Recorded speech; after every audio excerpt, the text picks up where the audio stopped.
Every Rhea Ripley WWE title reign, ranked by quality. Hello guys, welcome back to my channel. I am Jennifer. Have a nice day. For the WWE family latest news update, please subscribe the channel and press the bell icon. Rhea Ripley started her wrestling career in 2014, primarily working for Riot City Wrestling, based in Adelaide, Australia. It didn't take long for Rhea, then known as Demi Bennett, to start capturing championship gold, as she won the RCW Women's Championship twice before leaving the promotion and independent scene to start her tenure with the WWE. Ripley had her first set of NXT live event matches in late 2017, and would continue to do so until taking part in the 2018 Mae Young Classic and officially becoming a member of the NXT UK brand. It has been nothing but uphill since, as Rhea has now become one of the most popular wrestlers in the WWE, one of the longest reigning champions in the women's division, and an absolute megastar. Let's look at her championship success and determine her greatest reign. The second title that Rhea would hold when she made the move over to the main roster would be her first, and so far, only crack at the tag team division. She and Nikki Ash would form an oddball couple as they beat Natalya and Tamina to capture the WWE Women's Tag Team Championship on an episode of Monday Night Raw. This also marks Rhea's second shortest title reign, as she and Nikki would only hold the titles for 63 days before losing them to Carmella and Zelina Vega just a couple of months later. This reign isn't spectacular, as they only managed one successful title defense, and each match was less than 5 minutes long, combining for a total of 11:35 of in-ring action in title matches. After moving up from developmental, Rhea would become a fixture on Monday Night Raw and eventually captured the Raw Women's Championship when she secured a huge win over Asuka at WrestleMania 37. In order of her title reigns, this would be the shortest at the time, but she managed to have more defenses than she previously did in NXT. The only problem was that none of the matches she had were all that great. Sadly, the win over Asuka at Mania wasn't well loved, and the rematch on Raw was despised. A triple threat at WrestleMania Backlash 2021 between Rhea, Asuka, and Charlotte would be a bit better than the initial title win, but that was also followed by just an okay bout against Charlotte at Hell in a Cell. The end of the reign came against Charlotte, now at Money in the Bank that year, in what would easily be the best match during Rhea's time at the top of Monday Night Raw as mentioned. Rhea Ripley joined WWE and was quickly positioned as a member of the newly created NXT UK brand. They needed a women's championship, and so a tournament was held to crown the inaugural champion. This ended with Rhea Ripley facing Toni Storm in the finals, with Rhea securing the victory and her first WWE Championship. During this reign, Rhea was able to manage a couple of solid matches against Isla Dawn and Deonna Purrazzo on episodes of NXT UK, before having a rematch against Toni Storm, which took place at NXT UK TakeOver, Blackpool. The rematch was great, while many do consider their first bout a bit better, however. Ripley was not the performer she is today, provided she was only around 21 years old at the time, but it was a great start to what she would later become. Now, making the jump to Rhea's most recent and shortest title reign ever. After being forced to vacate the Women's World Championship due to an injury, she would get her revenge and recapture the title on the January 6th Netflix debut of Raw. The match for the belt between her and Liv Morgan was solid. The defense against Nia Jax at Saturday night's main event was even better, but the match that saw her lose the belt was one of Rhea's best ever.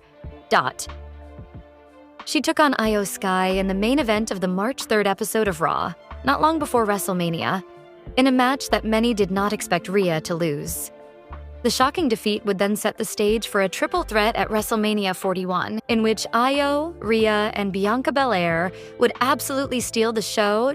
Rhea Ripley had proven herself as a dominant force and great talent during her time in NXT UK, so it seemed obvious that she would be able to continue that trend when she made the move to the US version of NXT.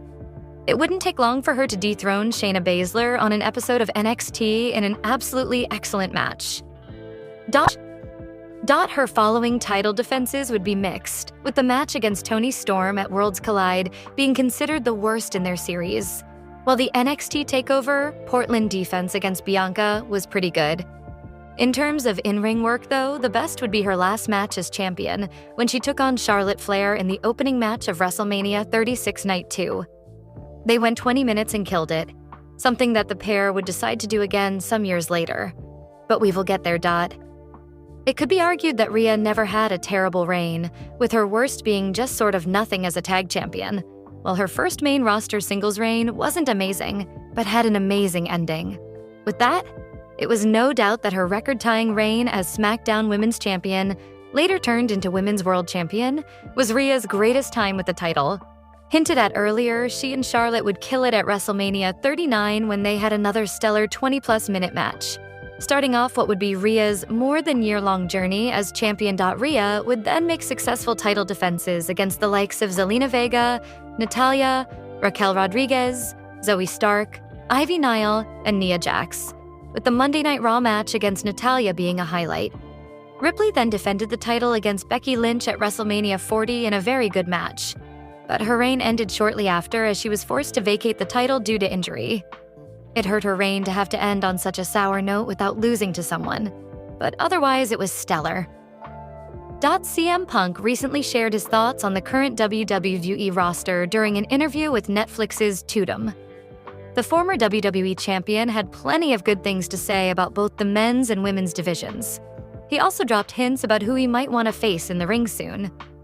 Since his return to WWE, the voice of the voiceless has been keeping a close eye on the talent around him.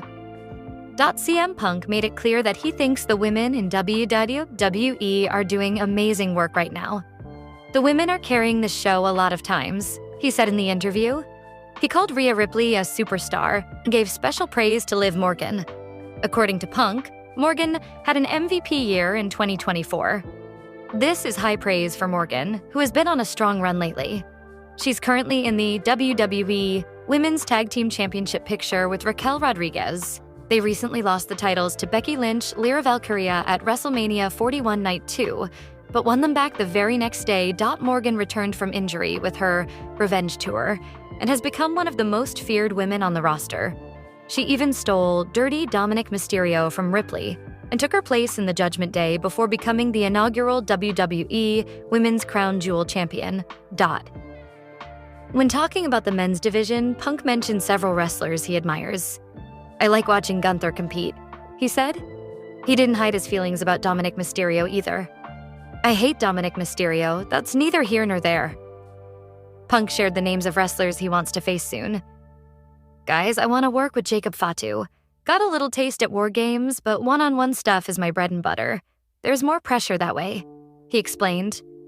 Punk also called Finn Balor fantastic and expressed his desire to lock back up with Rey Mysterio, to teach him a lesson for having such a brat kid. Punk's comments show his respect for the current WWE roster across both divisions.